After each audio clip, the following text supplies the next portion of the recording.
नमस्कार दोस्तों, आप सभी का हार्दिक स्वागत है। हम पढ़ रहे हैं प्राचीन भारत जिसमें धार्मिक क्रांतियाँ हम पढ़ रहे थे, धार्मिक अलग-अलग धर्मों के बारे में।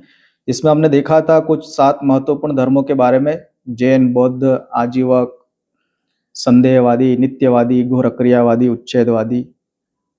इनके नाम और इनके संस्थापक कौन थे, इसको हमने पिछली क्लास में देखा था। आज हम इसके बारे में थोड़ा-सा विस्तार से पढ़ेंगे। तो जैन और बौद्ध धर्म में ज़्यादा प्रश्न बनते हैं, इसलिए इनको हम अलग से पढ़ेंगे, जैन धर्म और बौद्ध धर्म को। बाकियों को एक ही क्लास में इसके बारे में, इसके संस्थापक कौन थे, इनकी शिक्षाएं क्या थी, इसके बारे में पढ़ेंगे। तो इसमें बौद्ध और जैन के अलावा जो मुख्य 5 और धर्म थे, इसमें एक है आजीवक संप्रदाय।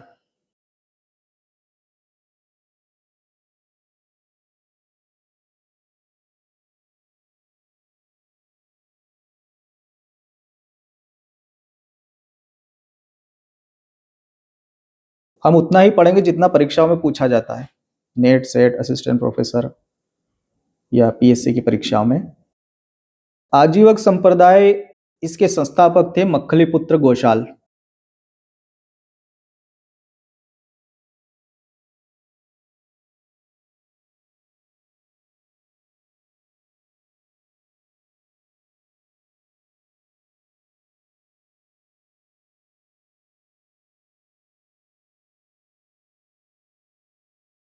गोशाल इसलिए बोलते क्योंकि इनका जन्म गौशाला में हुआ था। आजीवक संप्रदाय की शुरुआत की बात करें तो इसकी शुरुआत करी थी नंदवच्च और किस संकीस, इन दो व्यक्तियों द्वारा की गई थी। ये भिक्षु थे दोनों, नंदवच्च।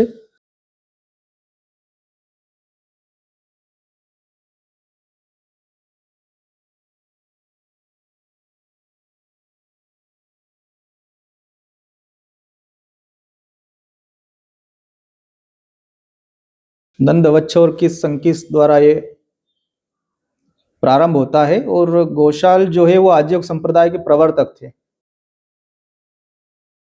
इस संप्रदाय का मुख्य केंद्र था श्रावस्ती।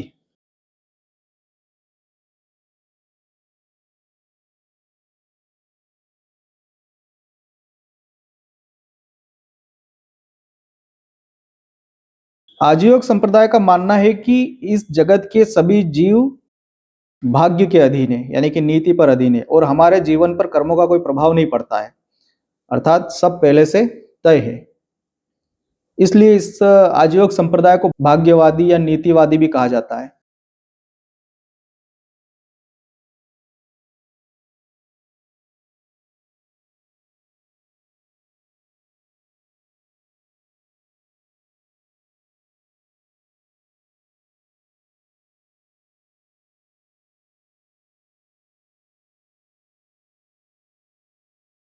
क्योंकि ये भाग्य भरोसे रहते थे। जब गोशाल की मृत्यु होती है तो इनके अनुयायी में से कुछ तो घोर अक्रियावादी और कुछ नित्यवादी संप्रदाय में चले जाते हैं। मतलब कि ये जब तक मक्खली पुत्र गोशाल रहे तब तक इसका अस्तित्व ठीक ठाक रहा, और बाद में बढ़ गया है, दूसरे संप्रदाय में शामिल हो गए। आजीवकों की दिनचर्या की अगर बात करें तो ये जैन धर्म के समान थी। इनके पूजा पाठ सब सेम है। मक्खली पुत्र गोशाल शुरुआत में महावीर स्वामी के साथ ही रहे थे। बाद में इनमें मतभेद हुआ तो ये अलग अलग हो गए, और भगवती सूत्र में गोशाल और महावीर स्वामी के बीच में हिंसक लड़ाई का विवरण मिलता है कि इनके बीच में बहुत हिंसक लड़ाई हुई थी। नालंदा में इनकी मुलाकात होती है और दोनों 6 साल तक साथ में रहे, महावीर स्वामी और मक्खली पुत्र गोशाल। जो आजीवक संप्रदाय के लोग हैं ये अशोक वृक्ष की पूजा करते थे, दंड धारण करते थे, इसलिए इनको एक दंडिन कहा गया। हथेली पर भोजन रखकर भोजन करते थे, इसलिए इनको हत्ताप लेखन कहा गया। दिगंबरों की तरह निर्वस्त्र रहते थे। कुल मिलाकर के इनकी जो दिनचर्या है वो जैनियों के समान है। दूसरा इसमें जो संप्रदाय है वो है संदेहवादी।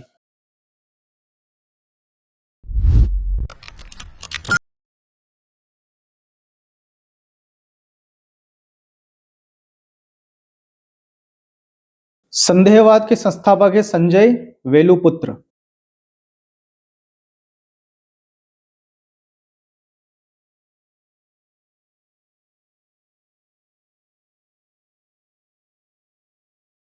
वेलुपुत्र या वेलुपुत्र दोनों मिल सकते हैं आपको। इनका मानना है कि परलोक कर्म मुक्ति के बाद की अवस्था है और इन सबका ये जो विषय है लोक परलोक की, इनके बारे में निश्चित ज्ञान प्राप्त करना संभव नहीं है। ये किसका कहना है? संजय वेलुपुत्र का, या जो संदेहवादी है। स्वाभाविक बात है कि इनका ये मानना है कि इसमें इन विषयों पर कुछ निश्चित ज्ञान संभव नहीं है, इसीलिए इनको संदेहवादी कहा गया है। इनका ये संदेह में रहते हैं।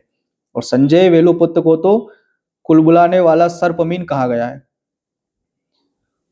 बुद्ध के जो शिष्य थे, सारिपुत्र, महामोदगलायन, ये संजय वेलुपुत्र के शिष्य थे जो बाद में बौद्ध बन गए थे। अगला आता है इसमें नित्यवादी। नित्यवाद के संस्थापक है पुकुदकच्चायन।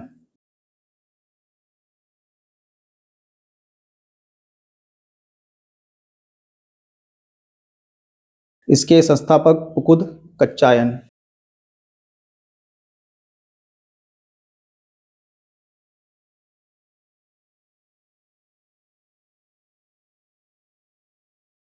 नित्यवादी।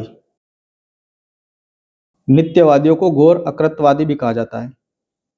नित्यवादियों ने 7 तत्वों को संसार में नित्य माना है। कौन से 7 तत्व? पृथ्वी, जल, अग्नि, वायु, आत्मा और सुख दुख।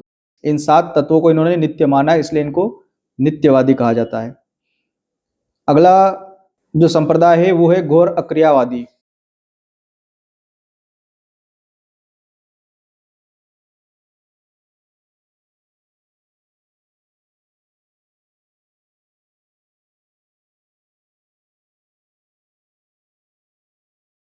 घोर अक्रियावादी के प्रवर्तक है पुराण कश्यप।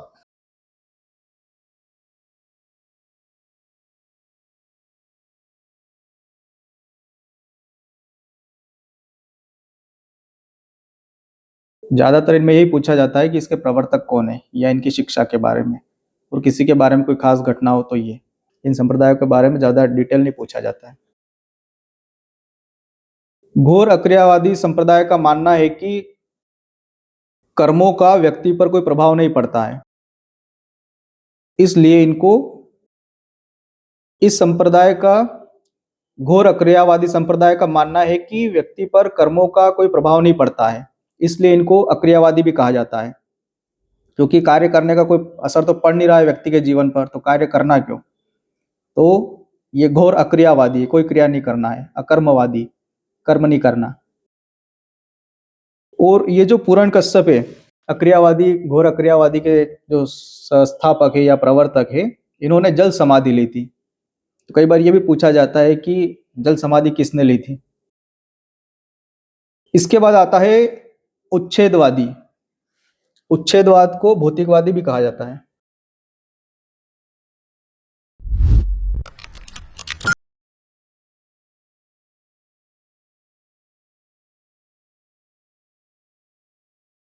उच्छेदवाद के प्रवर्तक है अजित केस कंबलिन।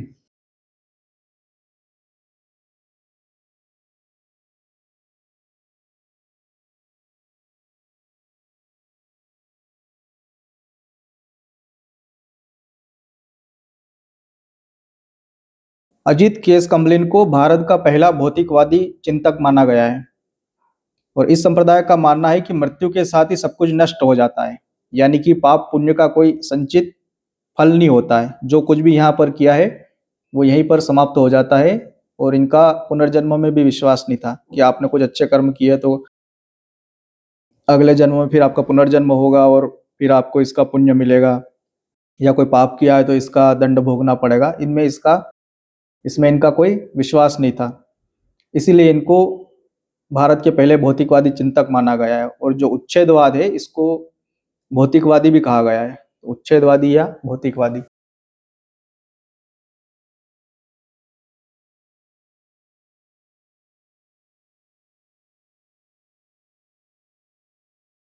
तो ये कुछ धर्मों के बारे में हमने सामान्य जानकारी प्राप्त करी है। बाकी बौद्ध धर्म और जैन धर्म को विस्तार से पढ़ेंगे क्योंकि सबसे ज्यादा प्रश्न वहीं से बनते हैं। तो आशा करता हूँ कि आपको ये क्लास समझ में आई होगी, आपकी परीक्षा के लिए उपयोगी होगी। मिलते हैं अगली क्लास में, तब तक अपना ध्यान रखिए। हमारे साथ बने रहने के लिए धन्यवाद।